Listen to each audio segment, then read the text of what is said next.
Hello hi అండి. అందరికీ ముందుగా కార్తీక పౌర్ణమి శుభాకాంక్షలు. నేనైతే సాయంత్రం పూజ కోసమని 4 గంటల నుంచి పనులు మొదలు పెట్టానమాట.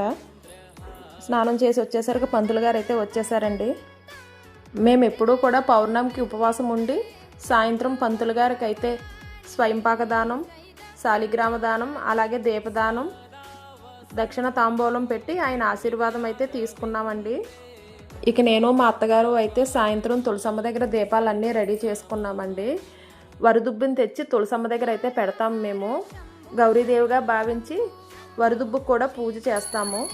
మేమందరం కలిసి దీపాలు అయితే వెలిగించుకుని నైవేద్యంగా పాలు, పళ్ళు, చలివిడి, వడపప్పు, అలాగే తాంబూలం పెట్టుకుని పూజ అయితే చాలా బాగా చేసుకున్నామండి. ఇక నేను మా స్వామి అత్తయ్య గారికి, మావయ్య గారికి కాళ్ళకి దండం పెట్టుకుని శివాలయానికి అయితే వెళ్ళి జ్వాలా తోరణాన్ని అయితే దర్శించుకుని ఇంటికి తిరిగి వచ్చేసామండి.